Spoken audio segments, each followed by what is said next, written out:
ಮೇಷ ಲಗ್ನ ಅಥವಾ ರಾಶಿಯ ಭವಿಷ್ಯವನ್ನು ತಿಳಿದುಕೊಳ್ಳೋಣ. ಈ ಮಾಸದಲ್ಲಿ ರಾಹು ಮತ್ತು ಗುರುಗ್ರಹಗಳು ತಮಗೆ ಶುಭ ಫಲವನ್ನು, ಶನಿ, ಕೇತು, ಶುಕ್ರ, ಬುಧ, ಕುಜ ಮತ್ತು ರವಿಗ್ರಹಗಳು ಅಶುಭ ಅಥವಾ ಮಿಶ್ರ ಫಲವನ್ನು ತಮಗೆ ನೀಡುತ್ತವೆ.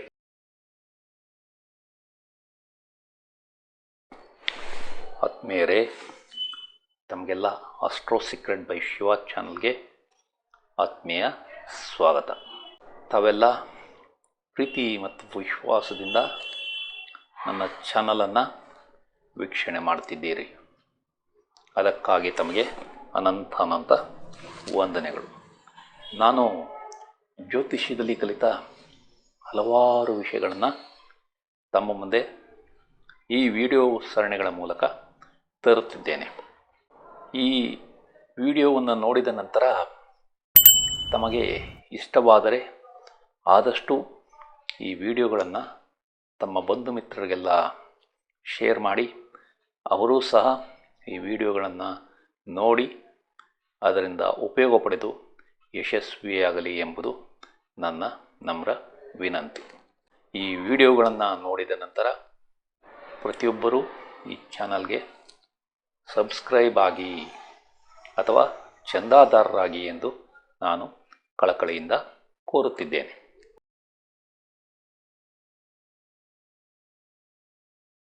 ಈ ಮಾಸದಲ್ಲಿ ಬದಲಾವಣೆ ತರುವ ದಿನಾಂಕಗಳು 4, 7, 14, 15, 16 ಮತ್ತು 17, ಹಾಗೆಯೇ 21, 24, 26, 27 ಮತ್ತು 29. ಈ ದಿನಾಂಕಗಳಲ್ಲಿ 14, 15 ಮತ್ತು 16 ಈ 3 ದಿನಾಂಕಗಳು ಬಹಳ ಮುಖ್ಯವಾದವು.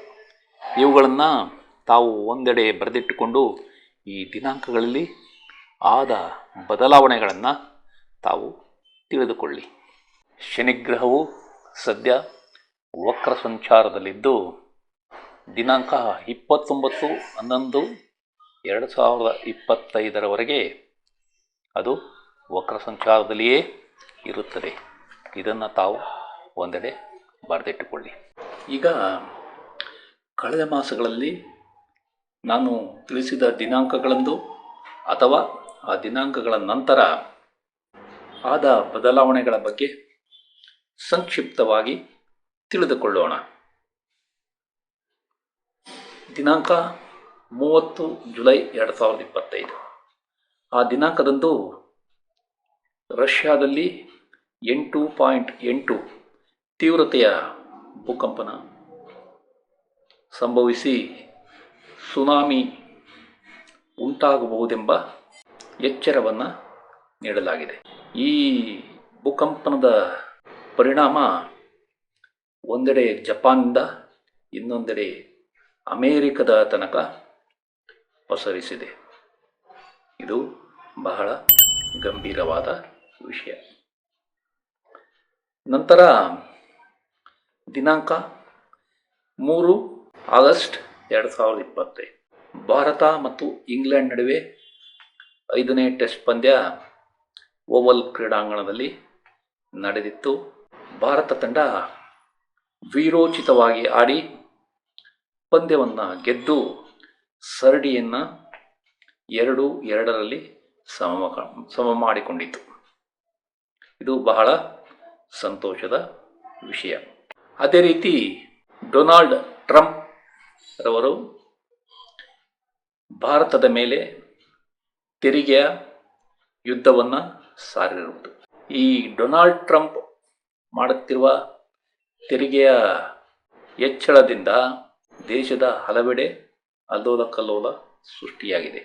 ಅದೇ ರೀತಿ 14 ಆಗಸ್ಟ್ 2025 ದರ್ಶನ್ ರವರ ಬೇಲ್ ಸುಪ್ರೀಂ ಕೋರ್ಟ್ನಲ್ಲಿ ವಜಾಗೊಂಡಿರುವುದು. ಇದು ಬಹಳ ಅಚ್ಚರಿಯ ಬೆಳವಣಿಗೆ. ಈಗ ಸ್ಟಾಕ್ ಮಾರ್ಕೆಟ್ ಕಡೆ ನೋಡೋಣ. ನಿಫ್ಟಿ ದಿನಾಂಕ 21 ಜುಲೈ 2025ರಲ್ಲಿ 24,882 ಲೋ ಟಚ್ ಆಗಿತ್ತು. ಅದೇ ರೀತಿ 24 ಜುಲೈ 2025ರಲ್ಲಿ 25,246 ಈ ಹೈ ಟಚ್ ಆಗಿದೆ. ಅಂದರೆ 364 ಅಂಕಗಳ ಏರಿಕೆ ಕಂಡಿದೆ. ಅದೇ ರೀತಿ 11 ಆಗಸ್ಟ್ 2025ರಂದು 24,347 ಈ ಲೋ ಅನ್ನು ತಲುಪಿತ್ತು. ಅದೇ ರೀತಿ 12 ಆಗಸ್ಟ್ 2025ರಂದು ಅಂದರೆ ಮರುದಿನವೇ 24,702 ಅಂಕಗಳ ಜಿಗಿತ ಕಂಡಿದೆ. ಅಂದರೆ 355 ಅಂಕಗಳ ಹೆಚ್ಚಳವಾಗಿದೆ. ಅದೇ ರೀತಿ 21 ಆಗಸ್ಟ್ 2025ರಂದು 25,153 ಅಂಕಕ್ಕೆ ಏರಿಕೆಯಾಗಿತ್ತು. ಅದೇ 22 ಆಗಸ್ಟ್ 2025ರಂದು ಮತ್ತೆ 24,859ಕ್ಕೆ ನಿಫ್ಟಿ ಕುಸಿದಿದೆ. ಇದನ್ನು ಸಾವು ಅರ್ಥ ಮಾಡಿಕೊಳ್ಳಿ. ಈ ಟ್ರಂಪ್ ರವರು ಮಾಡಿರುವ ತೆರಿಗೆ ಯುದ್ಧದಲ್ಲಿ ಭಾರತದ ಸ್ಟಾಕ್ ಮಾರ್ಕೆಟ್ ಮೇಲಕ್ಕೂ ಏರದೆ ಕೆಳಕ್ಕೂ ಇಳಿಯದೆ ಮಧ್ಯದಲ್ಲಿಯೇ ತೇಲಾಡುತ್ತಿದೆ. ಇದನ್ನು ತಾವು ಸರಿಯಾಗಿ ಅರ್ಥ ಮಾಡಿಕೊಳ್ಳಿ.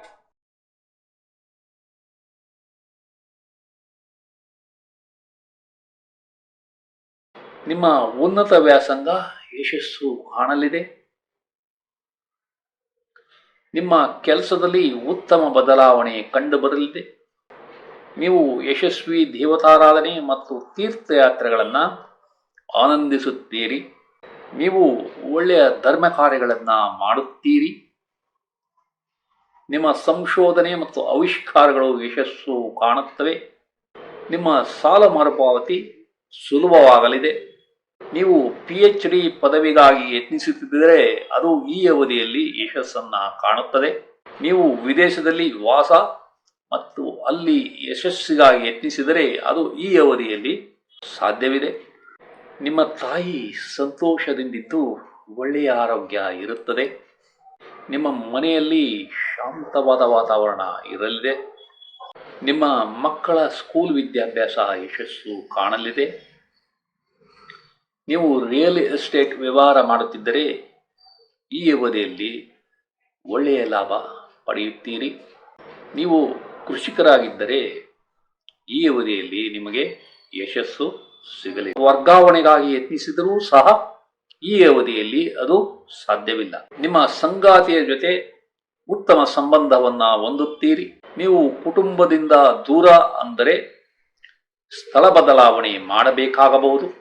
ನಿಮ್ಮ ಕುಟುಂಬದಲ್ಲಿ ಸಂತಾನ ನಿಧಾನವಾಗಲಿದೆ.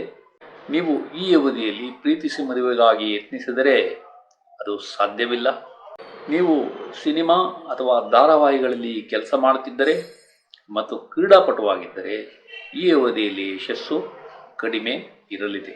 ನಿಮ್ಮ ಹಣಕಾಸು ಮತ್ತು ಸಂಪತ್ತು ಈ ಅವಧಿಯಲ್ಲಿ ಹೆಚ್ಚಾಗುವುದಿಲ್ಲ. ನೀವು ಬಂಗಾರದ ಒಡವೆಗಳನ್ನು ತೆಗೆದುಕೊಳ್ಳಬೇಕೆಂದರೂ ಈ ಅವಧಿಯಲ್ಲಿ ಅದು ಸಾಧ್ಯವಿಲ್ಲ. ನಿಮ್ಮ ಸ್ಟಾಕ್ ಮತ್ತು ಶೇರ್ ವ್ಯವಹಾರ ನಷ್ಟ ಹೊಂದುವ ಸಂಭವ ಇದೆ. ಹುಷಾರಾಗಿರಿ. ನಿಮ್ಮ ತಂದೆಯ ಆರೋಗ್ಯ ಸಮಸ್ಯೆ ಸುಧಾರಣೆ ನಿಧಾನವಾಗಲಿದೆ. ನಿಮಗೆ ಕೋರ್ಟ್ ಕೇಸ್ಗಳು ಮತ್ತು ಬೇಡದ ಸಾಲಗಳು ಅಂಟಿಕೊಳ್ಳುವ ಸಂಭವ ಇದೆ. ನಿಮ್ಮ ಸಂಗಾತಿ ಅಥವಾ ಪಾಲುದಾರರಿಗೆ ಅಪಾಯವಿದೆ, ಎಚ್ಚರ ಇರಲಿ. ನಿಮ್ಮ ಮದುವೆ ನಿಶ್ಚಯ ನಿಧಾನವಾಗಲಿದೆ.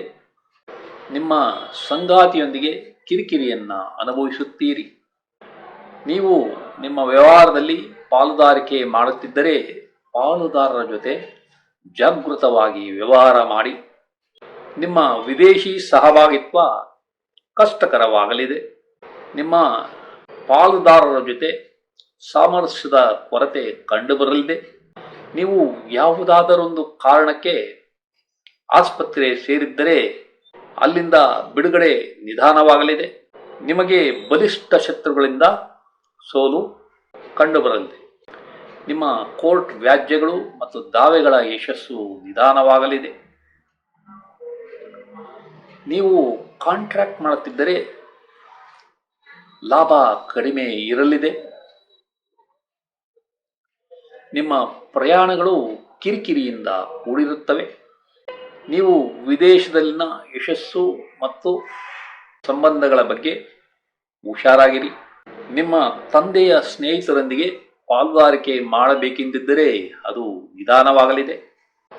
ನೀವು ಈ ಅವಧಿಯಲ್ಲಿ ಸಮಾಜದಲ್ಲಿ ಮುಕ್ತವಾಗಿ ಬೆರೆಯುವುದಿಲ್ಲ. ನಿಮ್ಮ ಸ್ನೇಹಿತರು, ಹಿಂಬಾಲಕರು ಮತ್ತು ಸಹೋದ್ಯೋಗಿಗಳಿಂದ ನಿರೀಕ್ಷಿತ ಮಟ್ಟದ ಸಹಾಯ ದೊರೆಯುವುದಿಲ್ಲ. ನಿಮ್ಮ ಸಾರ್ವಜನಿಕ ಗೌರವ, ಹೆಸರು ಮತ್ತು ಖ್ಯಾತಿಗೆ ಕುಂದು ಬರುವ ಸಂಭವ ಇದೆ.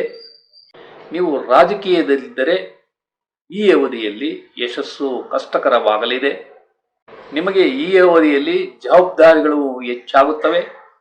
ನೀವು ವೃತ್ತಿಯಲ್ಲಿ ಬಡ್ತಿ ಅಥವಾ ನೇಮಕಾತಿಗಾಗಿ ಯತ್ನಿಸುತ್ತಿದ್ದರೆ ಅದು ನಿಧಾನವಾಗಲಿದೆ. ನೀವು ನಿಮ್ಮ ಮಕ್ಕಳಿಗೆ ಉತ್ತಮ ಆರೋಗ್ಯ ಕಂಡುಬರಲಿದೆ. ನೀವು ಬೇಡವಾದ ಸಾಲ ಮತ್ತು ವ್ಯಾಜ್ಯಗಳಲ್ಲಿ ಸಿಲುಕಿಕೊಳ್ಳಬಹುದು. ಹುಷಾರಾಗಿ ವ್ಯವಹಾರ ಮಾಡಿ. ಈ ವಿಡಿಯೋವನ್ನು ಕೊನೆಯವರೆಗೂ ನೋಡಿದ ತಮಗೆಲ್ಲ ವಂದನೆಗಳು.